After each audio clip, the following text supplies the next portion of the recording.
Saudara yang dikasihi oleh Tuhan Yesus Kristus, seringkali ketika ada dalam persoalan hidup atau beban hidup yang cukup berat, maka dalam keadaan yang begitu tertekan, kita merasa Tuhan seolah-olah tidak mau menolong kita.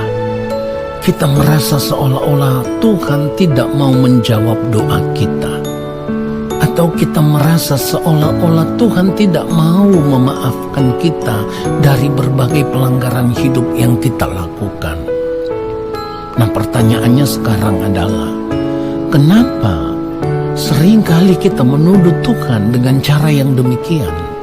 Ya, bahwa Tuhan seperti tidak mau menolong, Tuhan seperti tidak mau menjawab doa kita, Tuhan sepertinya tidak mau mengangkat beban atau tekanan kehidupan yang kita hadapi.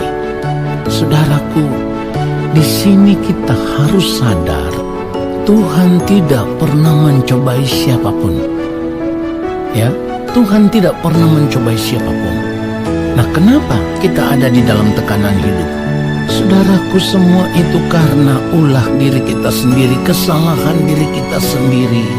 Ya, dimana seringkali di waktu-waktu yang lampau kita memiliki cara hidup yang tidak sesuai kehendak Tuhan, cara hidup yang sembrono, cara hidup yang mengikuti ya keinginan diri kita sendiri.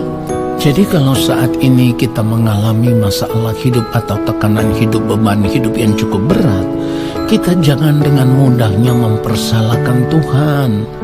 Kita harus sadar itu, saudaraku. Sebab yang Tuhan mau sebenarnya kita belajar untuk bertanggung jawab terhadap apa yang sudah kita buat dulu. Yakobus pasal yang keempat ayat 2 dan ayatnya yang ketiga, kamu mengingini sesuatu tetapi kamu tidak memperolehnya.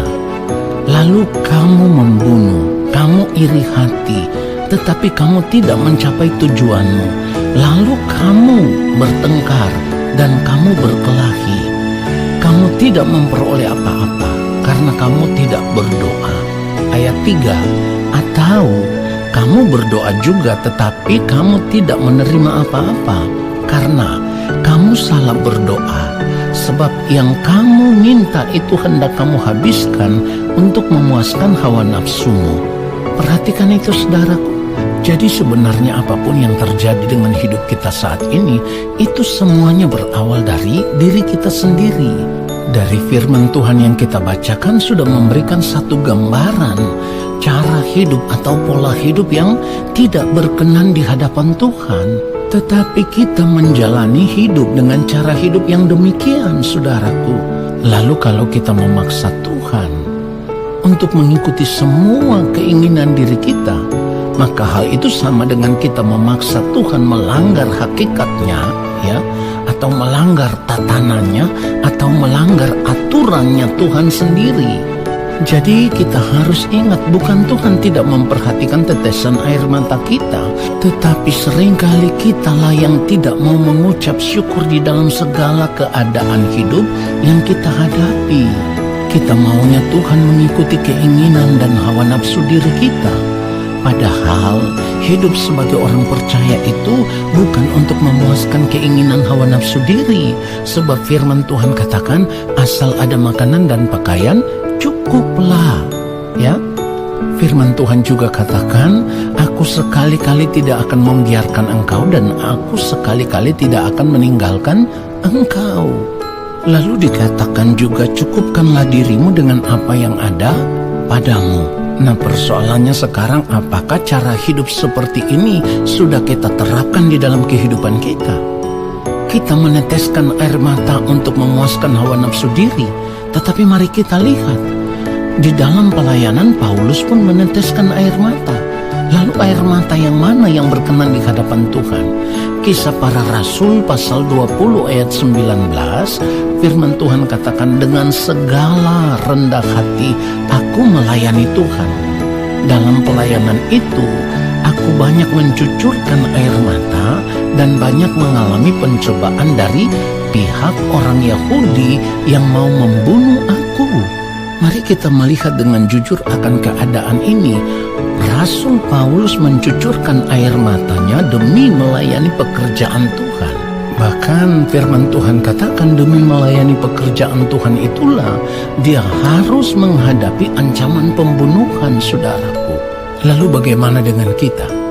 Kita meneteskan air mata, mencucurkan air mata kita hanya memohon kepada Tuhan supaya menyelesaikan persoalan hidup, lalu kita bisa menikmati hidup ini, memuaskan hawa nafsu diri.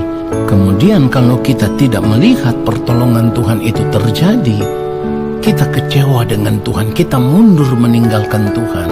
Sementara Paulus yang meneteskan air mata dalam pelayanan pekerjaan Tuhan, sekalipun seolah-olah Tuhan tidak menolong, tetapi dia tetap setia melayani Tuhan, dan nyawanya adalah pertaruhannya. Nah, saudara yang dikasihi oleh Tuhan Yesus Kristus, kalau kita melihat Mazmur 42 ayat 4, firman Tuhan katakan, air mataku menjadi makananku siang dan malam, karena sepanjang hari orang berkata kepadaku, di mana Allahmu? Saudara perhatikan itu, di sini kita bisa melihat orang-orang yang begitu mengasihi Tuhan seperti Rasul Paulus, seperti Daud, ya, seperti Ayub. Mereka tetap setia mengiring Tuhan walaupun penuh dengan tetesan air mata, saudaraku. Inilah air mata orang-orang yang rela melayani Tuhan, yang rela menderita untuk Tuhan. Ini air mata orang-orang yang benar-benar mengasihi Tuhan dengan segenap jiwa mereka. Lalu bagaimana dengan kita, saudaraku? Kita ingin memanjakan diri kita sendiri, kita ingin memuaskan hawa nafsu diri kita sendiri, lalu kita menangis memohon pertolongan Tuhan untuk itu. Lalu kalau kita tidak melihat pertolongan Tuhan itu datang, kita marah terhadap Tuhan, kita meninggalkan Tuhan. Mari kita lihat apa yang Tuhan katakan tentang kehidupan Ayub. Ayub pasal 2 ayatnya yang ketiga, firman Tuhan kepada iblis, apakah engkau memperhatikan hambaku Ayub? Sebab tiada seorang pun di bumi seperti dia, yang demikian saleh dan jujur, yang takut akan Allah dan menjauhi kejahatan.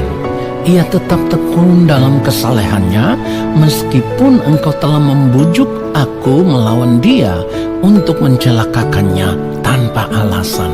Saudara lihat itu. Orang yang mengasihi Tuhan akan mendapatkan pembelaan Tuhan. Sekarang pertanyaannya, seberapa dalam engkau mengasihi Tuhan? Seberapa dalam kita menangisi diri kita sendiri untuk berjuang, tetap hidup dalam kesucian, kesalehan, menjauhi kejahatan, hidup dalam kebenaran, dan hanya mau melakukan kehendak Allah Bapa di surga? Seberapa banyak kita mau menangisi itu semua, saudaraku? Firman Tuhan katakan di dalam Mazmur 126, kalau kita baca ayatnya yang kelima, orang-orang yang menabur dengan mencucurkan air mata akan menuai dengan bersorak-sorai. Saudara perhatikan baik, sekalipun saat ini kita harus mengalami berbagai penderitaan hidup, kita harus mengalami berbagai pencobaan demi pencobaan, kita harus banyak mencucurkan banyak air mata dalam perjalanan hidup kita saat ini.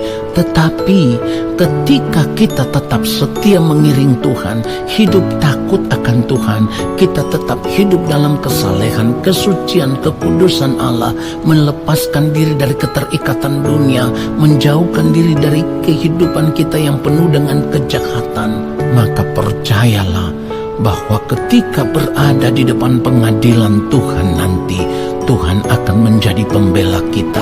Sebab air mata yang kita teteskan bukan untuk memuaskan hawa nafsu diri kita, tetapi air mata yang kita teteskan demi untuk hidup melakukan kehendak Bapa di sorga, hidup dalam kesucian, kesalehan, hidup dalam kebenarannya. Maka orang-orang yang hidup takut akan Dia akan diterima di dalam rumah Bapa, yaitu di dalam kerajaan Bapa di sorga. Tuhan Yesus memberkati kita semua. Haleluya. Amin.